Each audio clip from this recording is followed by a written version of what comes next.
नमस्कार साथियों, भारतीय जीवन बीमा निगम शाखा अशोकनगर से मैं उपेंद्र आपका अपने इस वीडियो में हार्दिक स्वागत करता हूं।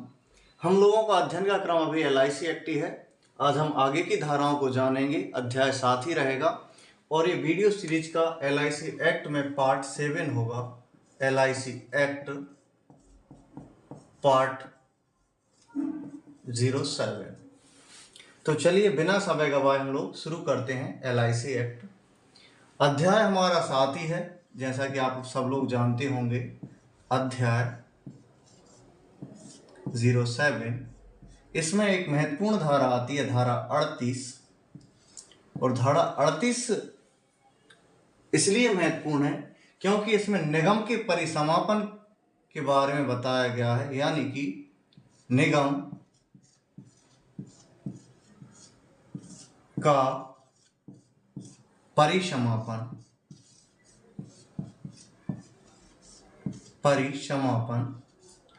बहुत से लोग अमूमन ये कहते दिख जाते हैं, यदि LIC बंद हो गई तो क्या होगा।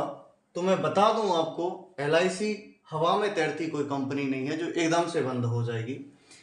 अन्य कंपनियों की तरह इसमें कोई भी कंपनी अधिनियम लागू नहीं होता। यह अपना एक स्वतंत्र अधिनियम के तहत बनाई गई है। और यदि इसका परिसमापन होगा तो मैं आपको बता दूं, अनुच्छेद 368 के तहत संविधान में या LIC एक्ट में भी संशोधन करना होगा, जिसकी विधिवत संसद में बैठक होंगी, पक्ष विपक्ष में तर्क वितर्क होंगे, तब जाकर कोई निर्णय होगा। इसके बाद कोई डिसीजन लिया जा सकता है। लिहाजा आपकी LIC यूं ही समाप्त नहीं हो जाएगी। ये थी धारा 38। अब हम जानेंगे धारा 39। धारा 39 में कहा गया है कि कतिपय बीमाकर्ता जो कि LIC में विलय भी हो गया है, कुछ लोगों ने विलय करने की यदि सोचा भी नहीं है, तो उनके भी परिसमापन की रीति वो बना चुके थे। जो 245 कंपनियों को हम लोगों ने जिक्र करा था, यदि वो LIC में विलय नहीं होंगी तो हम उनको समाप्त कर देंगे। धारा 39 के तहत ऐसा LIC एक्ट की धारा 39 बयां करती है, यानी कि कतिपय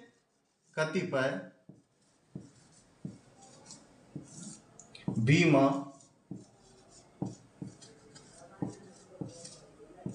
कर्ता के परिसमापन की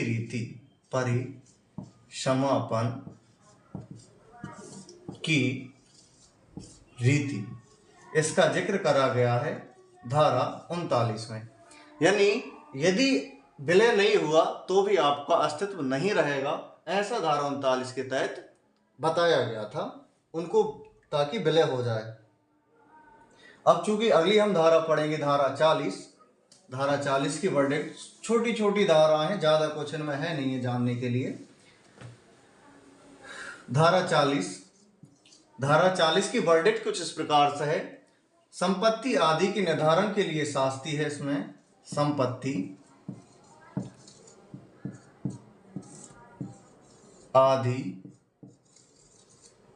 के निर्धारण के लिए शास्ति, निर्धारण के लिए शास्ति। इसका आशय यह है कि जो 245 कंपनियां चलन में थीं, उनकी कुछ संपत्ति भी थी। यदि ये धारा 13 जिसमें इनको कर्तव्य बताया गया था कि आपका कर्तव्य होगा कि आपकी जो भी संपत्ति है वो आप LIC के लिए सुप्रत कर दो, और बदले में धारा 16 के तहत इनको प्रति कर भी अदा करने का वचन भारत सरकार द्वारा दिया गया था। लेकिन कुछ कंपनी ऐसी थी जिन्होंने कुछ संपत्ति तो निगम के नाम कर दिया, लेकिन कुछ संपत्ति अपने नाम पर ही रखे रही। लिहाजा भारत सरकार ने इसका भी समाधान निकाला धारा 40 के तहत। और धारा 40 में यह कर दिया गया कि यदि आपने अपनी मर्जी से अपनी संपत्ति, उनसे संबंधित दस्तावेज का कब्जा यदि निगम को अंतरित नहीं करा, तो हम लोग धारा 40 के तहत उसको अंतरित कर लेंगे। यानी कि अब सत्ता रहेगी तो केवल निगम की रहेगी। ये धारा 40 के तहत बयां करा जाता है। 41 धारा 41 की वर्डिक्ट कुछ इस प्रकार से है कि यह न्यायालय में परिवर्तनीय होगा। यानी कि अधिकरण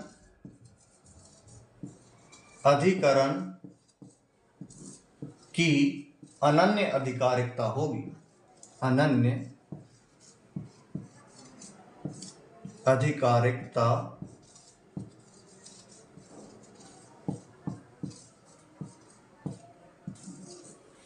होगी।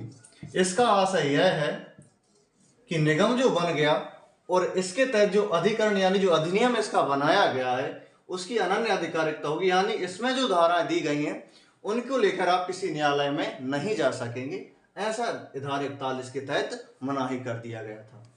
क्योंकि 245 कंपनियों को विलय करना कोई छोटी चीज नहीं थी।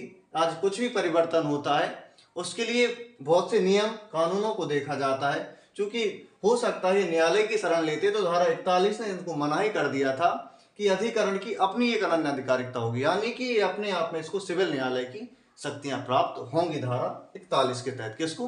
LIC अधिनियम को। तो चलिए धारा अगली पढ़ेंगे हम धारा 42 के बारे में। ये थी धारा 41।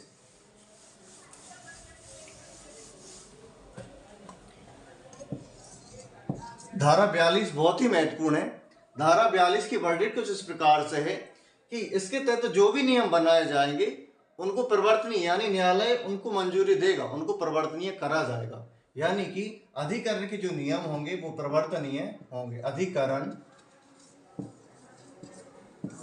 के नियम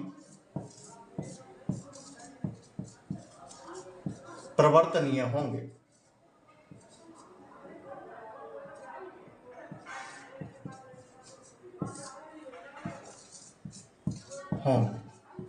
ये थी धारा 42। अब अगली धारा बहुत ही महत्वपूर्ण है, धारा 43। तो चलिए धारा 43 के बारे में जाने। धारा 43 की वर्डिक्ट कुछ इस प्रकार से है, बीमा अधिनियम की कतिपय धाराओं पर लागू होना। यानी कि बीमा अधिनियम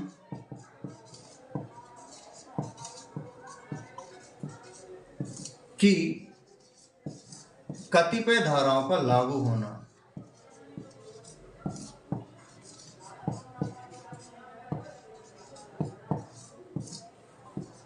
का लागू होना। इसका आशय यह है, क्योंकि आप सबको पता होगा कि हमारे क्षेत्र में जो बीमा उद्योग है वो बीमा अधिनियम 1938 के तहत संचालित होता है।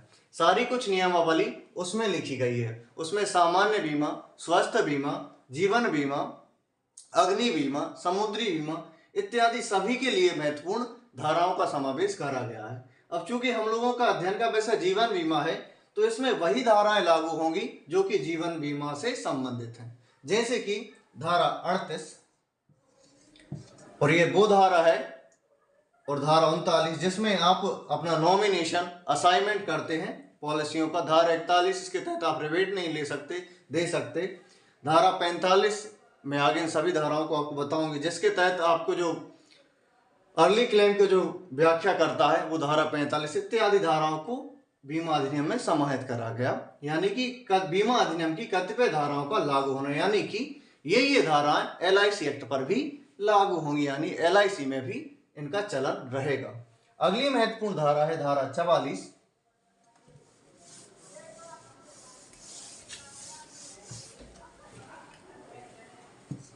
धारा 44 और धारा 44 में सीधा इसका उल्टा दिया गया है कि कतिपय धाराओं का लागू न होना, कतिपय धाराओं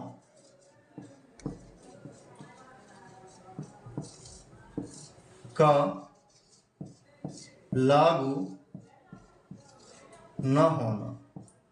यानी कि बीमा अधिनियम 1938 की ऐसी धाराएं जिनका जीवन बीमा से कोई सरोकार नहीं है उन सबको इससे वर्जित करा गया। किसके तहत? धारा 44 के तहत। यानी कि वो धाराएं जीवन बीमा या LIC अधिनियम में कार्य नहीं करेंगी जिनका कि सरोकार जीवन बीमा से नहीं है। जैसे कि सामान्य बीमा की कुछ धाराएं, अग्नि बीमा की कुछ अपनी धाराएं, उनका जिक्र इसमें नहीं होगा। ये थी धारा 44। धारा 45 की यदि हम बात करें, कल हम लोग इस अधिनियम को पूरी तरह समाप्त कर देंगे। इसके बाद हम लोग बीमा के सिद्धांत पढ़ेंगे, लगभग 6 से 7 सिद्धांत होते हैं। इसके बाद फिर मैं आपको LIC में लगभग जो 33 से 34 प्रकार के बीमे हैं उन सबको विस्तृत रूप में बताऊंगा, जिससे आप ये निर्णय ले सकें कि आपको अपने जीवन में निर्धारित लक्ष्यों की पूर्ति के लिए कौन सा जीवन बीमा लेना चाहिए। उन सबको मैं आपको इसी चैनल पर बताने वाला हूं, तो आप बने रहें इन वीडियो में। चलिए शुरू करते हैं धारा 45 के बारे में।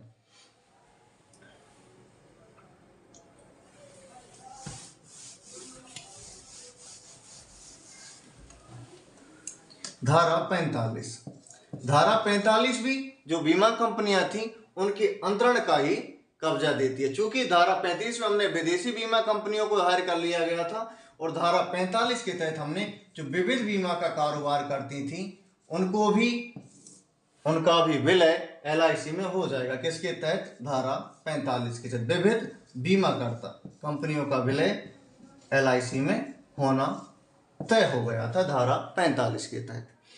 अब इसकी मात्र 6 धाराएं बची हुई हैं जिनको हम कल पूरा करेंगे। तो चलिए मिलते हैं अगली वीडियो में, तब तक के लिए स्वस्थ रहें, सुरक्षित रहें। आपको हो सकता है ये जानकारी पसंद आ रही होगी, ऐसा मेरा पूरा विश्वास है। और यदि ये जानकारी आपको अच्छी लगती है तो इस वीडियो को अपना आशीर्वाद दें। मिलते हैं अगले वीडियो में। जय हिंद, जय भारत।